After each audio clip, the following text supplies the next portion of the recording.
Em nome do Pai, e do Filho e do Espírito Santo. Amém. Inspirai, Senhor, as nossas ações, ajudai-nos a realizá-las, para que em vós comece e para vós termine tudo aquilo que fizermos. Por Cristo, Senhor nosso. Amém. Santa Maria, Mãe de Deus, rogai por nós. Em nome do Pai, do Filho e do Espírito Santo. Amém. Muito bem. Continuamos nosso curso a respeito do nosso Senhor Jesus Cristo, sua divina pessoa. Quem és tu, ó Cristo? E nós, na aula passada, nos detivemos um pouco em termos técnicos, não é? Para que você, quando for estudar teologia, ou até mesmo quando você for dar catequese, você saiba que tem termos canônicos que nós precisamos utilizar porque são termos que a Igreja foi moldando para expressar algo daquilo que é o mistério da encarnação de nosso Senhor Jesus Cristo. Então, muito bem. Dentro dessa linguagem canônica, isso daqui, eu quero que você entenda por que é que os teólogos da moda, mais modernos, bem influenciados pelos protestantes, mas também influenciados pela filosofia moderna, têm uma dificuldade enorme de aceitar esta cristologia dos concílios, que é o que eu estou expondo para você. Porque as pessoas ficam perguntando, mas padre, eu estudei teologia e eu nunca vi nada disso que o senhor está falando. Ninguém nunca me explicou, isso sempre foi colocado como sendo uma coisa que não fala para o homem moderno, etc e tal, isso e aquilo. Bom, vamos lá. Eu quero que aqui você entenda que existe um problema, e o problema é realmente, desculpa, burrice filosófica. Tá? Por quê? Porque esse pessoal é muito, né? É muito gabola, né? Eles são muito assim, metidos a sabichões, mas no fundo, eles são muito rasos, filosoficamente falando. Vamos expor o problema do homem moderno. A nossa cultura, aspas, moderna, a filosofia moderna, começou com um sujeito católico, né? Mas católico que foi se desviando, chamado René Descartes. René Descartes quis fazer uma fundamentação filosófica onde ele pudesse partir do ponto zero, ou seja, o grau zero do conhecimento. Eu vou duvidar de tudo e a partir daí eu vou construir um conhecimento sólido, como um matemático pode ir fazendo suas deduções matemáticas, né? Essa realidade bem, digamos assim, específica, para usar uma linguagem que não é de Descartes, mas que já estava lá na época dele, more geométrico, né? De forma geométrica. Vamos lá. Então, o que é que ele fez? Eu vou então duvidar de tudo. Mas eu olho para dentro de mim e vejo que eu estou pensando. Eu estou no ato de duvidar. Se eu estou nesse ato de duvidar, pensando aqui dentro da minha cachola, então eu existo, porque uma coisa que duvida existe. Então eu não posso duvidar que eu existo. Penso, logo existo. E esta experiência de pensar, isto é para o homem moderno o eu. Isto aqui significa ser uma pessoa. Então, quando você fala para as pessoas atualmente na nossa cultura, né, olha, você precisa ter personalidade. O que é personalidade? Né? Personalidade é você duvidar de tudo e reinventar a roda, redescobrir o fogo. Você tem que começar de tudo, que é uma real impossibilidade. As pessoas não fazem isso. As pessoas, sem notar, elas acham que são autênticas, acham que estão seguindo a cabeça delas, mas na verdade estão seguindo a manada. Não é? Mas, seja como for, o homem moderno entendeu que o que é uma pessoa. Pessoa é aquele que se autodetermina. Não é? Ninguém diz o que é que eu devo pensar, ninguém diz o que é que eu devo fazer, eu sou livre. Né? Então, esse sujeito que se autodetermina, esse sujeito, este eu consciente que se autodetermina. Veja, tem algo de verdade aí. Só que esse é um negócio muito raso ainda. Você precisa entender o seguinte: isto é a superfície da nossa pessoa. Explico para você, mas vou explicar partindo de uma coisa mais básica ainda. Veja só, vamos partir de uma realidade mais animal. Daqui a pouco a gente chega nessa autodeterminação de Descartes e dos filósofos modernos. Mas vamos partir de algo bem animal.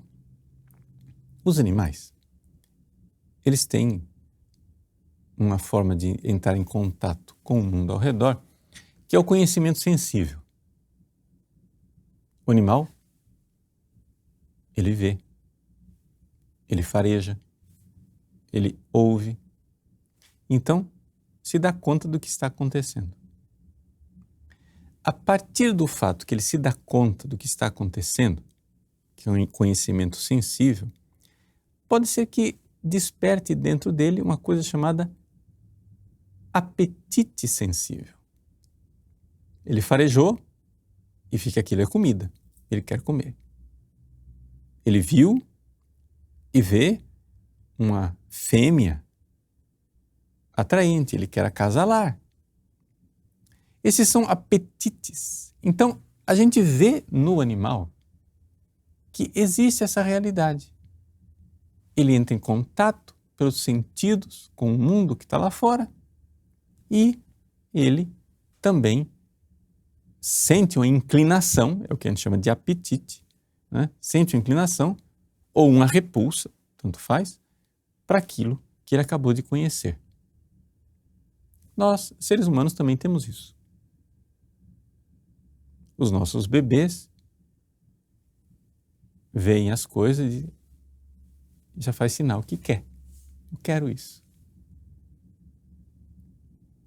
Os nossos bebês, eles têm um conhecimento sensível, o olhinho deles, e aqui o ser humano tem uma capacidade bem maior em certos aspectos com relação aos animais, né? Só que nós não somos somente isso. Nós temos dentro de nós algo a mais, não é? Nós temos dentro de nós uma capacidade de conhecer mais profunda e uma capacidade de apetecer também mais livre, tá? Vamos dar o exemplo de uma mãe. Uma mãe olha para o seu filho com apetite sensível, né? Ela vê o filho, é filho dela e ela quer pegar a bochechinha dele, abraçar, beijar. Isso, né, é apetite sensível. Mas o filho cresce. O filho cresce e começa a dar dor de cabeça. O filho cresce e vai, sei lá, mexer com o que não deve, com drogas. Aquele filho distrata a mãe. aquele filho ofende a mãe. O apetite sensível da mãe começa a girar no contrário, começa a virar repulsa, começa a dizer, não, ele está me ofendendo, eu não quero saber. Esse menino, deixa esse menino para lá, não quero saber. Mas aí ela para, pensa, reflete, procura um conhecimento mais profundo e diz, não, mas é meu filho. Está doendo, mas eu quero o bem dele. Eu vou falar com ele. Eu vou dizer alguma coisa, eu vou fazer alguma coisa, vou tomar alguma providência. Vejam, o ser humano, quando ele vê uma verdade mais profunda que o animal não é capaz de ver, e veja que o exemplo que eu estou dando aqui é uma verdade até bastante rasa, não estou fazendo grande metafísica, não. É só para você entender que isso é uma capacidade humana básica. A gente vê algo, vê um bem que os sentidos não me deram. Eu tenho que refletir, eu reflito, chego lá e enxergo. Não, meu filho, eu preciso fazer alguma coisa, preciso ajudá-lo. E então, contra o apetite sensível, eu vou e inclino a minha vontade numa direção. A vontade é aquilo que a gente chama de apetite irracional. Por que ele é racional? Porque ele é livre. O apetite sensível não é livre. Você sente a atração pelo prato de comida, sim ou não? Sente. Você é levado àquilo. Mas embora aquilo seja extremamente saboroso, sei lá, é um prato de doce fantástico, o seu apetite sensível está naquela direção, mas aí você reflete e diz, não, mas eu sou diabético. O médico já disse que eu não posso comer isso. E então você pega, o seu apetite sensível está puxando lá para o doce e você, com um apetite racional, livremente diz, não, eu não vou comer, não, obrigado, eu não posso. Isso chama-se liberdade. Isso chama-se ato de vontade. Ok? Você vê isso dentro de você. Consciência, reflexão, mais profunda que os animais, vontade, liberdade, autodeterminação de uma forma que os animais não têm. E é isto que os filósofos modernos, Descartes, enxergaram. Até aí. Só que acontece o seguinte, isto são ações. O que você está vendo dentro de você é o agir. Né? Só que agere sequitur esse. O agir, ele tem que estar montado numa coisa que é. Então, se eu penso, reflito, vejo a verdade, é porque tem em mim um ser que tem a faculdade de inteligir. O nome desta faculdade é inteligência. Você tem a faculdade de querer. O nome dessa faculdade é vontade. Você não vê sua inteligência, você não vê sua vontade. Veja, nós somos capazes de observar dentro de nós o conhecer sensível e o apetecer sensível. O conhecer racional e o apetite racional. Mas se nós temos um conhecer sensível, é porque existe um corpo que conhece sensivelmente. Se eu tenho um apetite sensível, é porque existe um corpo que deseja sensivelmente. Mas se eu tenho dentro de mim estas duas ações que não correspondem a nada do animal, então eu tenho duas faculdades, né, que eu chamo de inteligência e de vontade, que não estão nos animais. Estas faculdades, estas potências, assim, as palavras dizem, essas capacidades, né, têm que estar enraizadas em alguma coisa que é capaz de fazer isso. Então, uma inteligência que é capaz de inteligir e uma vontade que é capaz de querer livremente. Estas capacidades são capacidades de algo, que é aquilo que nós chamamos de alma. Ok? Então vejam que a filosofia moderna, não é? Ela fica no raso, ela fica no agir. Então o que é o eu para a psicologia moderna, para a filosofia moderna? O que é o eu? É a consciência. Sim, meu filho, mas você não entende que você não se enxerga? O que eu estou tentando dizer para você é isso.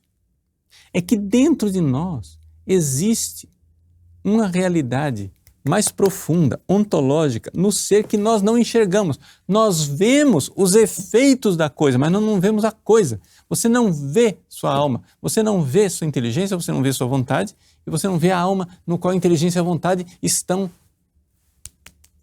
baseadas e firmes. Então, o seu eu mais profundo, você não enxerga.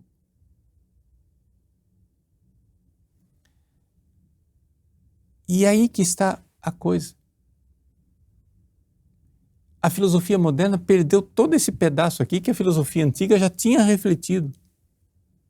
A filosofia antiga já tinha entendido que dentro de nós tem um eu que nós não somos capazes de entender. Quando Freud, por exemplo, fala da psicologia do profundo, deveria chamar esse negócio de psicologia do raso. Por quê? A única psicologia que ele é capaz de fazer é simplesmente das ações, das movimentações, da casquinha do eu.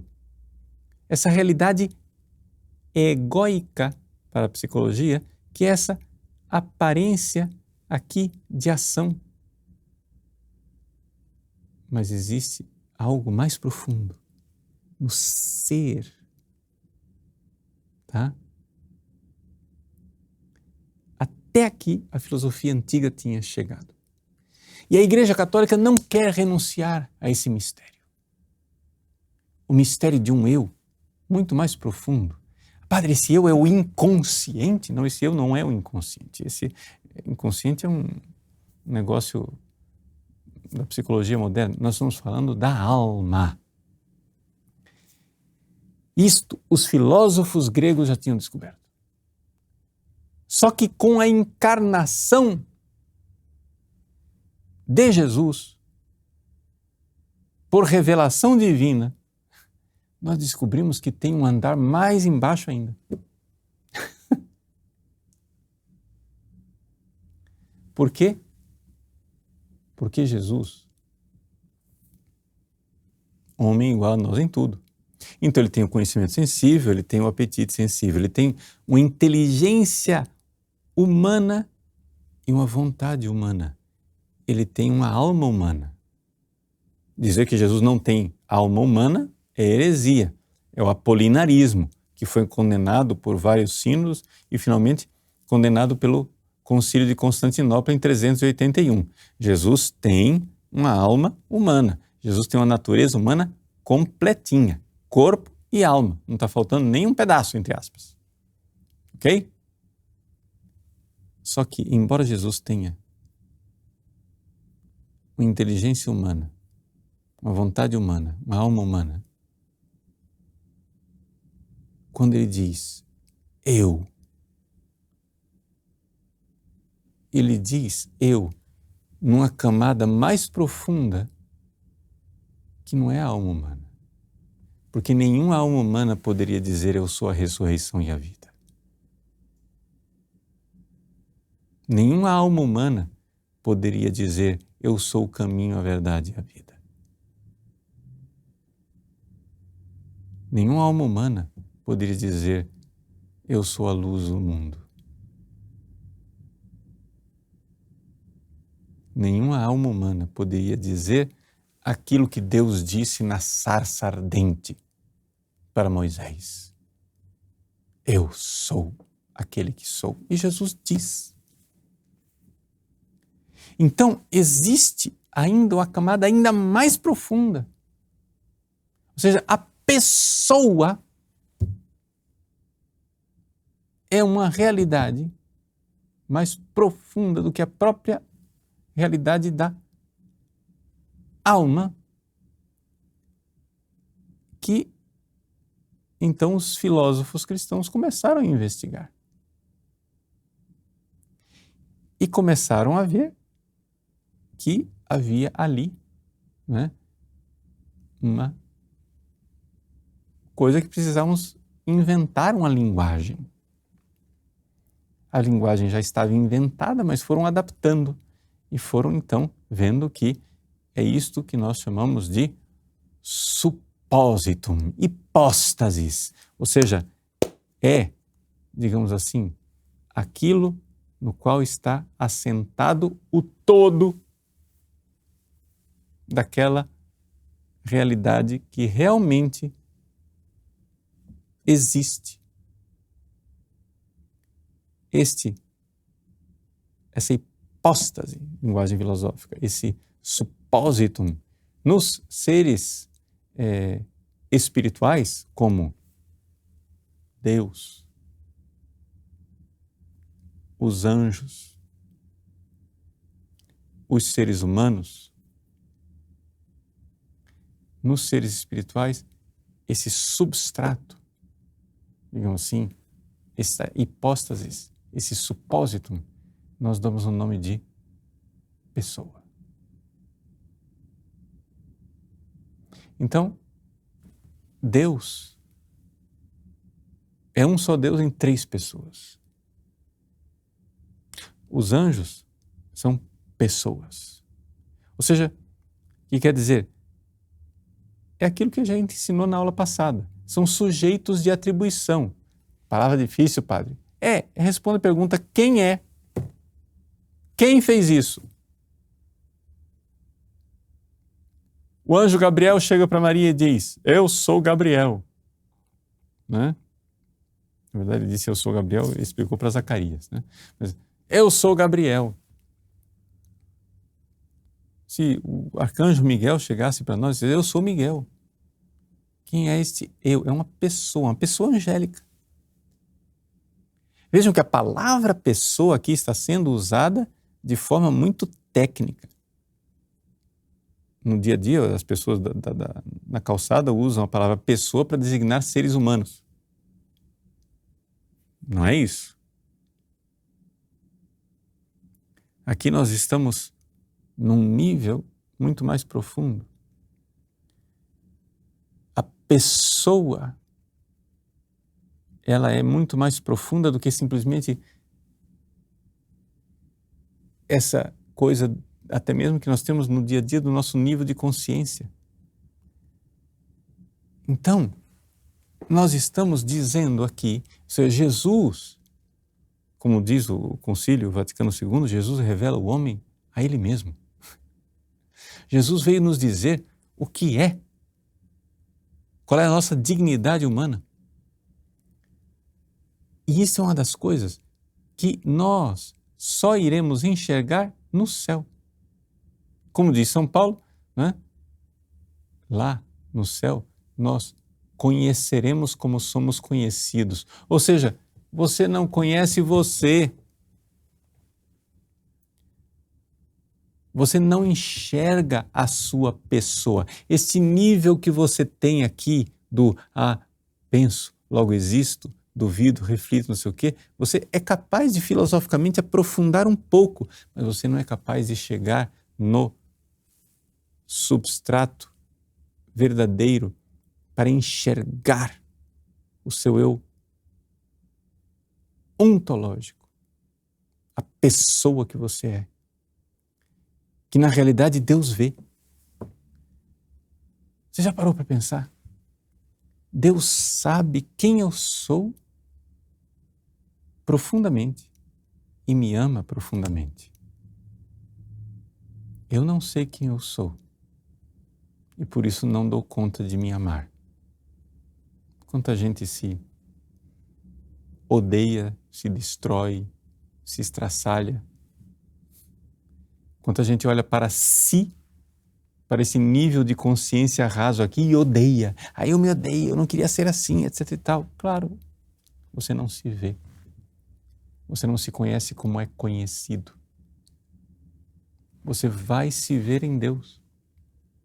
Então, uma das coisas mais fantásticas que a gente tem, né, que a filosofia antiga, clássica, já enxergava algo, mas que o dogma cristão revela ainda mais profundamente, né, é esse grande mistério da pessoa. Agora veja, estamos estudando Cristologia.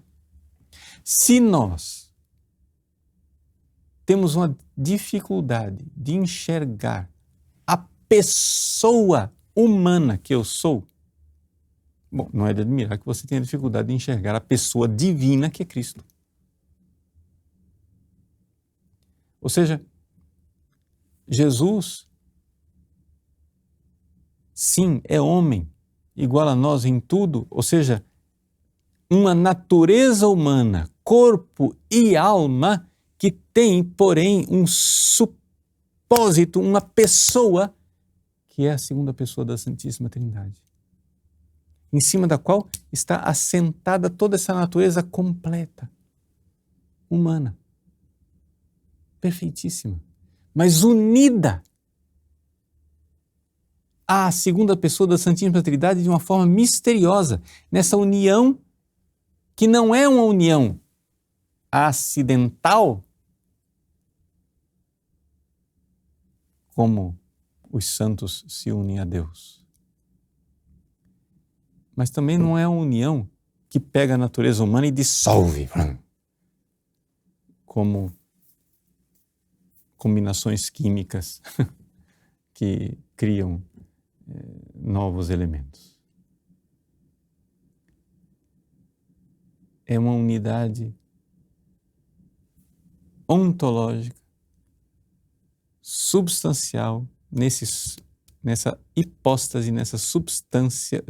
A palavra substância aqui pode ser usada, mas é melhor não usá-la para não criar confusão na sua cabeça. Essa hipóstase, essa união substancial da pessoa de Cristo. É isso que, infelizmente, foi abandonado pela teologia. Os cristólogos modernos da moda não querem mais falar disso. Pessoas como Karl Rahner e Companhia Limitada dizem, não podemos mais falar de pessoa dessa maneira. Então, o que é que eles terminam? Eles terminam invertendo a linguagem do dogma. Eles terminam dizendo que na Trindade tem uma só pessoa e que em Jesus tem duas pessoas. Em Jesus tem dois eus. O eu humano e o eu divino. Mas isso é absurdo, porque não corresponde ao Jesus dos evangelhos e ao Jesus da fé da igreja de 2000 anos. Porque como é possível que um ser humano, somente na sua natureza humana, diga, eu sou a ressurreição e a vida? Então é claro, só tem um jeito. Eles vão no Evangelho e começam a arrancar a página e dizer, não, isso aqui é acréscimo da comunidade, isso daqui inventaram, isso aqui é reflexão joanina, isso aqui é o Jesus joanino, isso aqui é o Jesus paulino, isso aqui é o Jesus mateano, isso aqui é o Jesus marcano, isso aqui é o Jesus... Então, você vai espedaça Jesus como se fosse um boi no balcão do açougue, você separa a alcatra, o osso, etc e tal, vai espedaçando Jesus, quando na verdade a igreja sempre creu no Cristo todo. Nesta união que Deus inventou, que não havia a união hipostásica. Esse é o grande mistério da encarnação. Então o mistério da encarnação é o mistério no qual Deus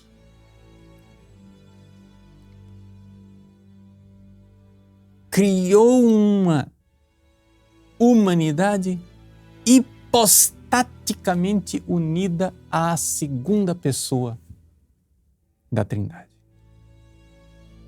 De tal forma que esta humanidade, consciente, livre, com inteligência e com vontade humanas, pode dizer: eu e o Pai somos um. Deus abençoe você. Em nome do Pai, e do Filho e do Espírito Santo. Amém.